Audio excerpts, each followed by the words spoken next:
ଆମର ଏଇଟା technology day celebration ହେଉଛି ପୁରା ସାରା ଦେଶରେ କରାଯାଉଛି ମେ 11 କରାଯାଉଛି। ଆମର ଏଇଟା ଗୋଟେ Indian national academy of engineers ଯେଉଁ ଅଛି ତାର ଗୋଟେ ଭୁବନେଶ୍ୱର ଚାପ୍ଟର ଅଛି। ତା ସହିତ ଆମେ ଜଏଣ୍ଟଲି ବି ଆମର ସବୁ ଲେକ୍ଚର ସିରିଜ୍ରେ ଆମେ ରହିଛୁ। ତେଣୁ ଏଇ ଟେକ୍ନୋଲୋଜି ଡେ ସେଲିବ୍ରେସନ୍ରେ ବି ଆମେ ସାଙ୍ଗ ହେଇକି ସାଥିରେ କରିବୁ। ତ ଟପ୍ ଯେତେବେଳେ ସବୁ ଟପ୍ ଟେକ୍ନୋକ୍ରାଟ୍ସ ଅଛନ୍ତି ବା ଟପ୍ ଆକ୍ଚୁଆଲି ଯେଉଁମାନେ ଅଛନ୍ତି ଟପ୍ ଏଇ ଟେକ୍ନୋଲୋଜି ଫିଲ୍ଡରେ ତାଙ୍କୁ ଇନଭାଇଟ୍ କରାଯାଉଛି। 4ଟା ଜାଗାରେ ଲେକ୍ଚର ହେବ। ସେଥିରୁ ଆମର ସୋଆ ୟୁନିଭର୍ସିଟିରେ ବି ଆମେ ଗୋଟେ ଫାଷ୍ଟ ଲେକ୍ଚରଟା କରିବୁ, ଯିଏକି ଆମର ବିଆର୍ସିରୁ ବା ହୋମି ବାବା ନ୍ୟାସନାଲ୍ ଇନଷ୍ଟିଚ୍ୟୁଟ୍ର ଯେଉଁ ଡିନ୍ ଅଛନ୍ତି ପ୍ରଫେସର ଏକେ ତ୍ୟାଗୀ, ସେ ଆକ୍ଚୁଆଲି ଆମର ଏଠି କହିବେ ନ୍ୟୁକ୍ଲିୟରରେ। ଯେହେତୁ ନ୍ୟୁକ୍ଲିୟର ଯେଉଁ ଇମ୍ପ୍ଲୋଜନ୍ ହେଇଥିଲା 1998 ମେ 11ରେ, ତାକୁ ହିଁ ଟେକ୍ନୋଲୋଜିରେ ପାଳନ କରାଯାଉଛି। ସେଥିପାଇଁ ପ୍ରଥମ ଲେକ୍ଚରଟା ସେଇ ବେସିସ୍ରେ କରାଯାଉଛି ଆଉ ସେଇଟା ଏସ୍ଓ ୟୁନିଭର୍ସିଟିର କନଭେନସନ୍ ହେଲେ ହେବ। ତାପରେ ଅଲଗା ଇନଷ୍ଟିଚ୍ୟୁଟ୍ରେ ରହିବ। ଆମର ଏ ବର୍ଷ ଯେଉଁ ଟେକ୍ନୋଲୋଜି ଡେ ସେଲିବ୍ରେସନ୍ ହେଉଛି ଆମ Indian national academy of engineering ତରଫରୁ ଏଇଟା ହେଉଛି। ସେମାନେ ଆମର ଆଇଏନ୍ଆଇ ଭୁବନେଶ୍ୱର ଚାପ୍ଟରକୁ ଦାୟିତ୍ୱ ଦେଇଛନ୍ତି ଯେ ଆମେ କେମିତି ତାକୁ ଭଲ ଭାବରେ ଗୋଟେ ସେଲିବ୍ରେଟ୍ କରିପାରିବୁ।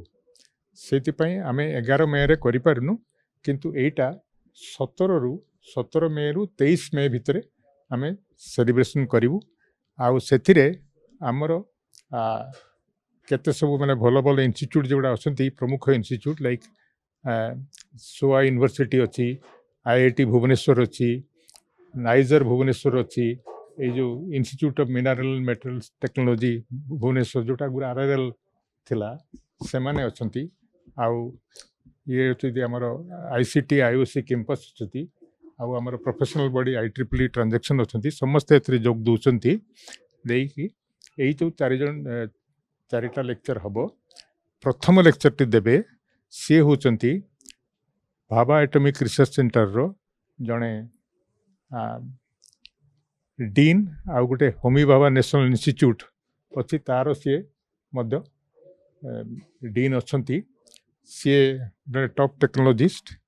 ସିଏ ତାଙ୍କର ନ୍ୟୁକ୍ଲିୟର ଏନର୍ଜିରେ କ'ଣ ହେଉଛି, କେଉଁଠିକି ଆପ୍ଲିକେସନ୍ ହେଉଛି, କ'ଣ ହେଉଛି, କେମିତି ହେଉଛି, ତାହାରି ଉପରେ ସେ ଭାଷଣ ଦେବେ।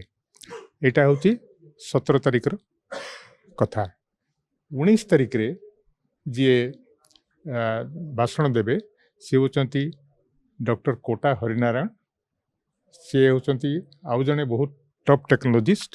ସିଏ ଆମର ଏଇ ଯେଉଁ ଲାଇଟ୍ କମ୍ବାଟ୍ ଏୟାରକ୍ରାଫ୍ଟ ଯେଉଁଟା ଏବେ ଯୁଦ୍ଧରେ ଆପଣ ଦେଖିଲେଣି କ'ଣ କରିପାରୁଛି, ଆଉ ସେ ଲାଇଟ୍ କମ୍ବାଟ୍ ଏୟାରକ୍ରାଫ୍ଟର ସିଏ କନସିଭ୍ କରିଥିଲେ, ତାକୁ ଡିଜାଇନ୍ କରିଥିଲେ, ତାକୁ ପ୍ରଡ୍ୟୁସ୍ କରିଥିଲେ,